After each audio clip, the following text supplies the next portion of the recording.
Jorge, para que le pregunten los chicos. Sí, las preguntas pueden ir haciendo aquí por el chat. Bien. También pedir a los cursantes que traten de remitirse a la clase, porque por ahí se descontextualizan el foro que corresponde con tu clase y la presentación. Y lo que hacemos aquí en el foro, tratar de articular experiencias territoriales para construir algunos conocimientos o metodologías juntas aquí, ¿no? Con la mirada tuya, especialista, de Gaby, de Enrique, de Malala y de todos los que están aquí. Tenemos que construir también conocimiento e intervención. Bien. Entonces vamos a seguir con Malala, ¿sí? Sí. ¿Te podés presentar de nuevo? Bueno, acá estoy. Acá estoy muy agradecida, en estado de enamoramiento de este espacio, porque en lo personal me gustan mucho los desafíos, a pesar de la vida dura que implican estos desafíos, asumirlos con la cuerpa entera y lo que eso implica. Y la verdad es que estar en un enclave patriarcal como es Santiago del Estero, con toda esta narrativa que vos has especificado en el inicio de la charla, Daniela, sabiendo que estamos para impedir que se silencie la historia, porque la verdad es que estamos pensando para adelante, diría Mafalda, la historia, me parece una oportunidad maravillosa. Me parece maravillosa estar al lado de Enrique, que doy fe en lo personal, que es una persona como vos, poderosamente generoso con todos sus saberes, poderosamente comprometido, que ha hecho mucho por mí, como por tanta gente.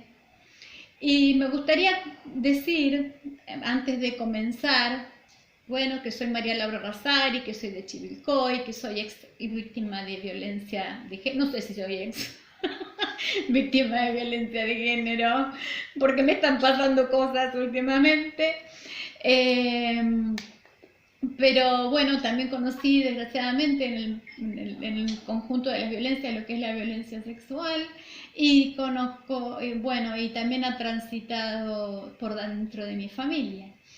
Y lo que más me emociona de nuestro encuentro, Daniela, de aquel primer encuentro que vos recalás de aquella editorial que creo que se llamaba Yo Acuso,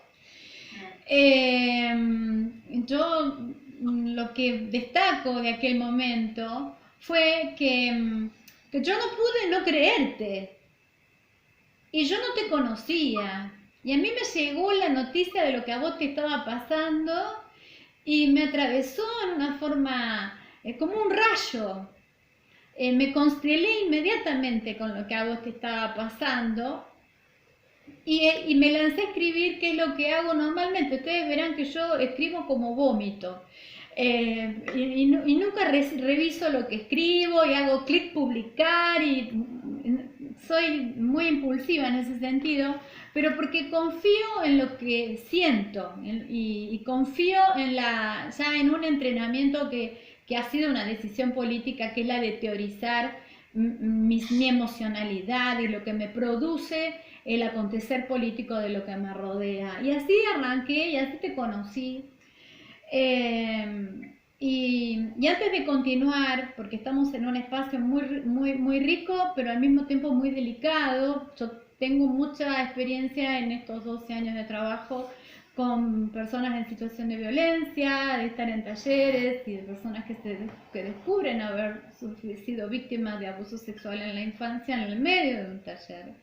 Cuando por ahí ni siquiera estamos específicamente hablando de eso, pero cuando empezamos a contextualizar este ordenamiento patriarcal, este ordenamiento feudal, esta moral colonial de la que ahora vamos a detenernos un poquito a hablar, las personas empiezan a juntar información y clic, clac, clac, de repente aparece una verdad que tenían oculta y bueno, y sé que eso puede suceder en este espacio, con lo cual yo me hago cargo por anticipado de que puedo producir dolor, de que puedo producir algún daño.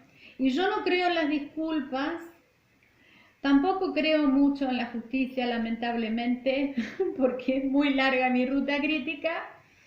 Sí creo en gente como Rosansky, por ejemplo, pero no creo mucho en la justicia.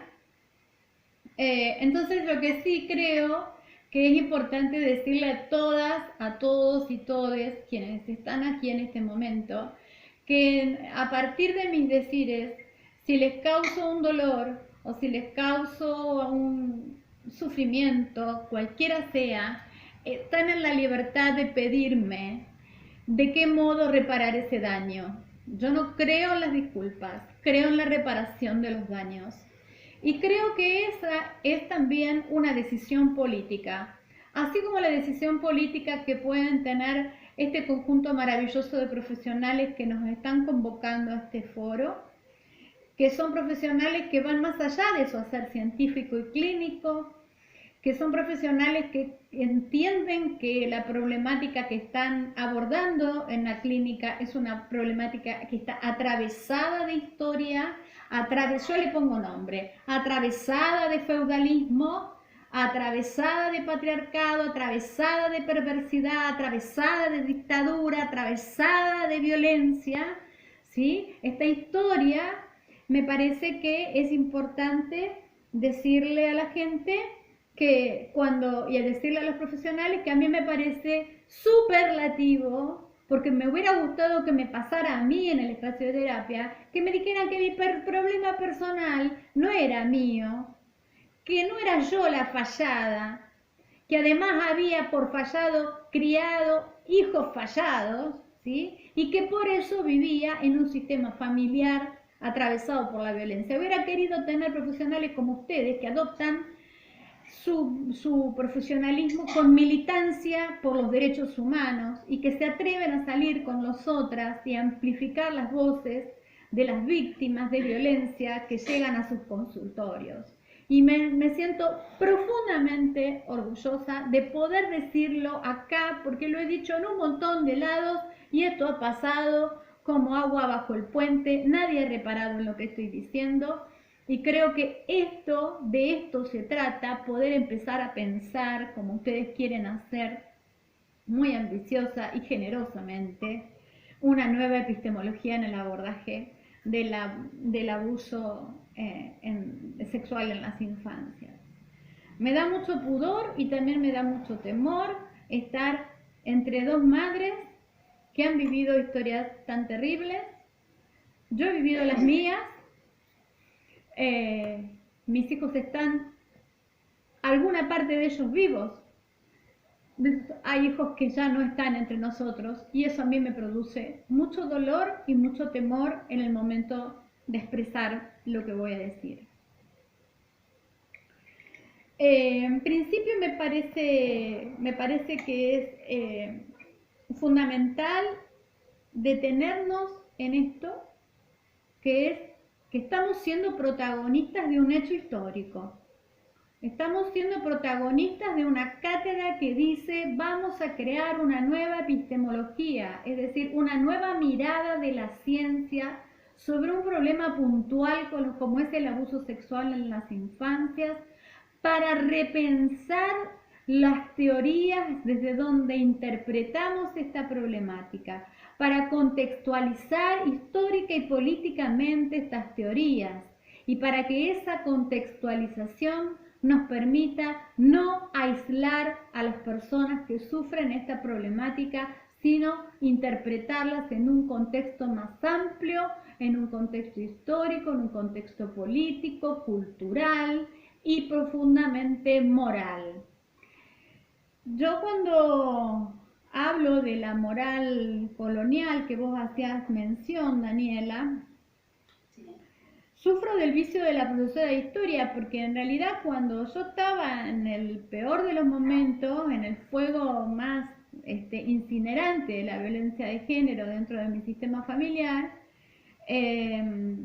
la única herramienta que tenía para pensar lo que pasaba era ser profesora de historia y filosofía. Entonces yo pensaba, Ay, a mí en mi casa se está clavando el puñal de la historia, pensaba entre mí. Digo, ay, la dictadura, bueno, las dictaduras, ¿no? Todo aparecía dentro de mi hogar. Y yo digo, yo estoy loca porque estoy viendo cosas que no son. Hablamos de los tiempos cuando la violencia de género no tenía nombre, ¿no? Yo estoy viendo cosas que no son, pensaba entre mí.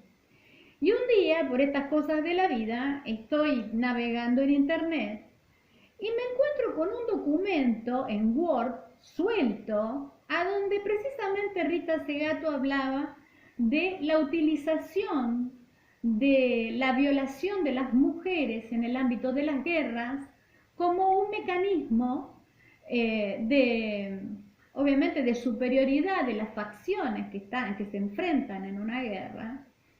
Y yo empecé a tirar de ese hilo y a buscar más información. Y tirando de ese hilo, empecé a construir lo que yo llamo la teorización de mi propia problemática. Y empecé a encontrarme con que un montón después de personas como ustedes empiezan a ponerle nombre a ideas primigenias que a mí se me habían ocurrido y que yo creía que eran disparates, pero después empecé a entender cuando me pongo en comunicación con el resto de la militancia feminista en el mundo y en Argentina, que no estaba tan loca cuando creía que lo que a mí me pasaba tenía un devenir histórico y político. En la profundización de ese proceso es que yo hago para Magalí, en aquella circunstancia que vos me lo solicitás, hago ese video donde hablo de la moral colonial. Y la moral colonial no termina simplemente en el hecho de pensar que nosotros somos una sociedad que ha sido forjada política y culturalmente a instancias de la dominación española u otras dominaciones que todavía no tienen en jaque, sino que la moral colonial a mí me gusta darle un sentido pedagógico más amplio, más plástico, como más práctico para todas aquellas personas que son aprendientes en estos espacios, ¿no? Que de hecho lo somos todos. La moral colonial es toda esa maraña, como decía la compañera Gaby recién, de cosas que uno cree que las tiene que hacer porque las tiene que hacer, porque así hicieron siempre así, que a lo que usualmente llamamos mandatos o estereotipos, pero es un combinado muy grande, yo diría, de institutos que se han construido a lo largo de la historia para poder transmitir y transferir la moral colonial, como un simple conjunto de mandatos, como un sentido de lo que está bien, un sentido hasta del recato, y de ahí de la cultura del no me meto, porque me asiste el derecho al recato, y entonces no me meto, y entonces no digo. Tener una moral colonial o decolonial, que sería lo opuesto, sería la posibilidad de interpelar y de deconstruir todos esos sentidos comunes, que de comunes no tienen nada, porque son profundamente perversos y políticos, que precisamente se clavan en nuestras vidas para producirnos infelicidad, o para recortarnos la libertad, o para no dejarnos ser en plenitud. Cada vez que advirtamos algún estereotipo, mandato, cuestión establecida, costumbre, práctica, etc., que nos quita la capacidad de ser como personas en plenitud. Nosotras o nosotres mismas estamos hablando de que nos encontramos con la moral colonial. Ahora, la moral colonial utiliza muchos dispositivos para acallar, hasta encarcelar, como planteaba Daniela, muchos dispositivos, a veces algunos que se nos pasan de largo si no nos detenemos, a ver la cantidad de de mecanismos infinitos y inimaginables. A veces no nos podemos anticipar muchas veces a los modos en los que se expresa la moral colonial, y eso es importante para tener un observador más alerta. Pero la moral colonial en el ámbito de lo que es el abuso sexual y el abuso como una expresión de la moral colonial, podríamos decir devenida hasta del derecho de pernada, ¿sí? En aquellos tiempos del feudalismo. Bueno, pongámosle, hay una institución, el derecho de pernada, que antecede por ahí a otros abusos o al abuso sexual infantil con la exponencialidad que lo estamos viviendo ahora. ¿A qué viene ese abuso o esa moral colonial a expresarse a través del abuso, digo yo? ¿Para qué? ¿Para qué? ¿Abusar de un niño, una niña, un adolescente? ¿Para qué el abuso sexual de las mujeres dentro del matrimonio? ¿Para qué el abuso sexual de las personas en términos generales? Bueno, a mí me parece que el abuso sexual está destinado, yo junté un grupo de palabras, cualquiera las puede enriquecer, palabras como para poder como graficar, ¿sí?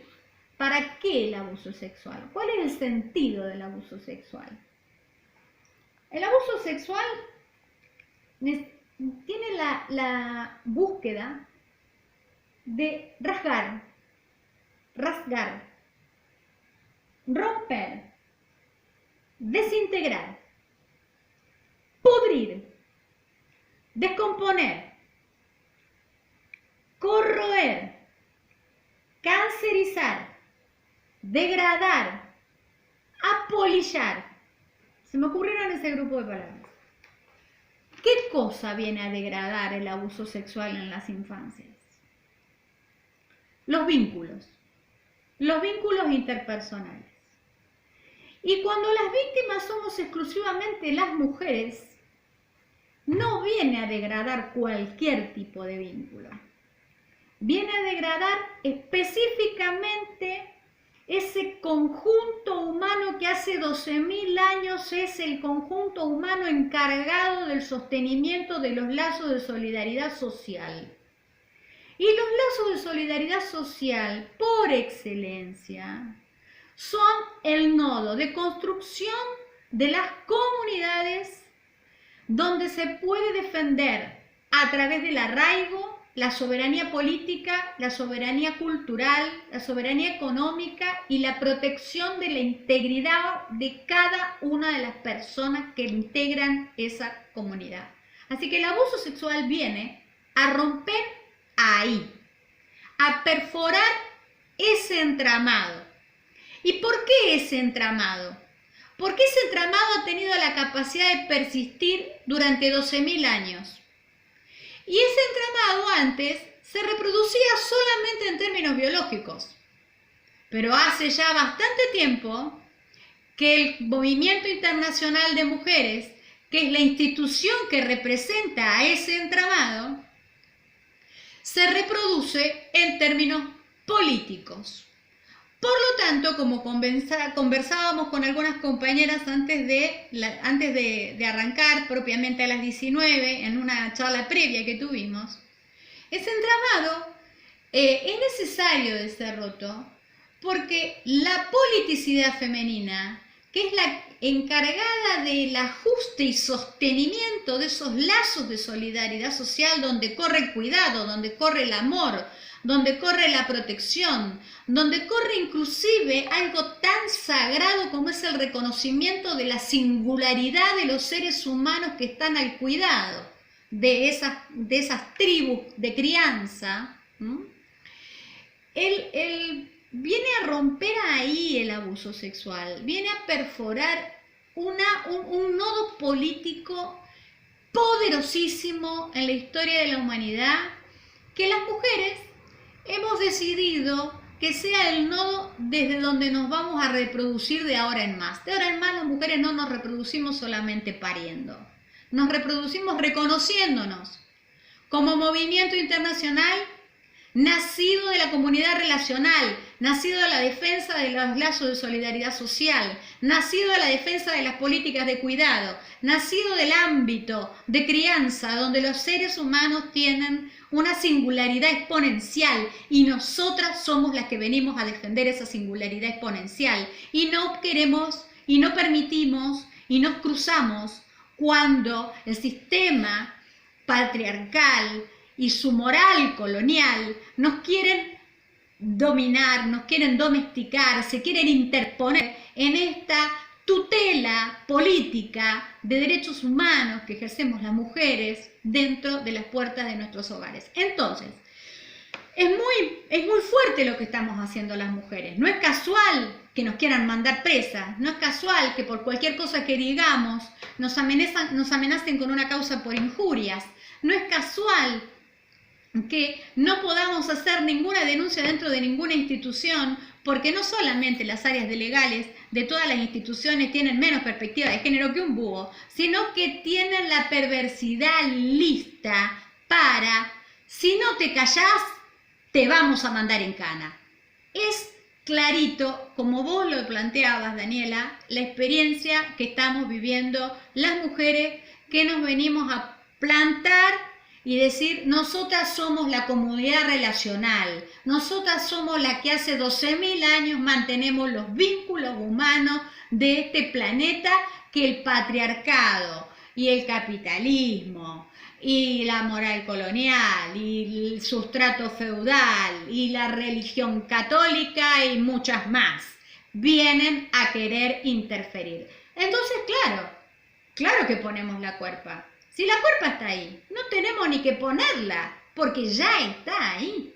Está en esa tarea consignada o asignada desde hace 12.000 años de antigüedad por lo menos.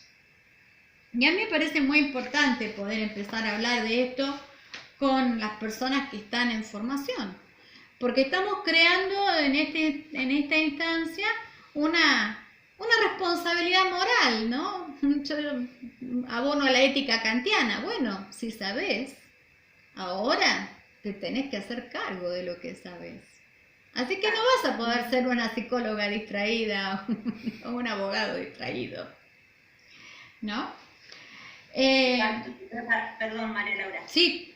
Acá algún mensajito, bueno, qué placer escuchar, me alegra que puedan escuchar y que por algo querían que habláramos con las mujeres, ¿no? Sí, ¿no? No había que enseñar mucho y se está poniendo muy bueno esto y no va a ser la única vez que hables.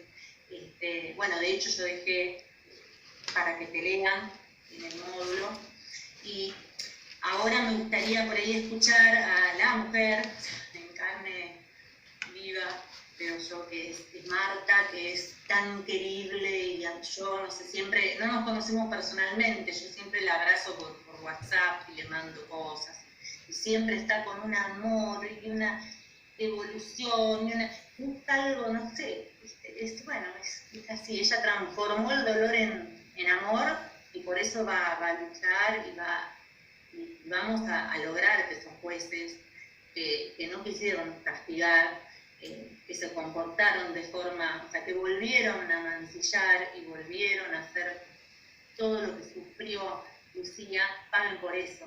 Yo creo que tienen que pagar porque son más delincuentes. O sea, estas cofradías se tienen que terminar. Y bueno, nada, para mí que hoy en el primer foro Marta, es seguir mostrando cómo opera el Poder Judicial. Entonces, una vez que nos escuchan a todas, que hemos sido víctimas del Poder Judicial, que estamos de pie, y que escuchen a una madre, bueno, ¿de qué lado de la mecha estás, chabón? ¿No? ¿De cuál lado te pones ahora? ¿Vas a tomar la decisión política de sacar los fiscales generales que encubren? ¿Nos van a dar voces en el Parlamento a nosotras alguna vez? ¿Sí? ¿O vamos a tener que seguir conociendo que en el Parlamento, como nos pasó con el debate del aborto, que me parece que fue bárbaro, porque vimos quiénes nos representan, por Dios. Por Dios. ¿No? Yo de chiquita decía, para ser senador, ¿cuánto habrá que estudiar? Y la verdad que nada. Nada. Nos llevó a los casos. Entonces, bueno, ojalá podamos tener voz y voto, en serio, ¿sí? Porque sí nos interesa ocupar un lugar, pero no porque nos digan son mujeres y, bueno, le vamos a dar el 50%. No, no, porque saben de lo que están hablando, porque están más preparadas que nosotros, porque si tienen que hablar del feminismo, tienen que hablar de la mujer, o tienen que hablar de lo que siente una madre que necesita que cambien esta justicia, porque hoy no tiene a su hija, ¿sí? Ya tenemos la experiencia de las madres, no podemos volver a repetirla, deberíamos ser un ejemplo en la ley. Pero bueno, en la ley y en el Poder Judicial siguen estando los mismos de la dictadura. Los mismos. Los hijos, los sobrinos, los nietos. ¿Sí? Entonces, hasta que eso no se depure, ¿sí? Y sea gente nueva, libre de esa historia, preparados en cada temática, porque si no, no pueden poner con la misma vara de que se roba un auto o un reloj, un femicidio o una violación. Entonces creo que hasta que eso no se decidan políticamente, bueno, no vamos a esperar que el cambio venga de la justicia si son ellos. Así que bueno, la idea era poder escucharla a Marta, ¿sí? Saber cómo va su historia y bueno, y abrazarla otra vez entre todas y bueno, saber que siempre estamos con ella, obviamente. ¿Sí? Yo siempre le digo, todas somos Lucía, siempre, de algún modo de llegarle al corazón, porque es así. ¿Sí? Así que un placer y te agradezco muchísimo, Lucía, que estás acá. Te debemos mucho todavía.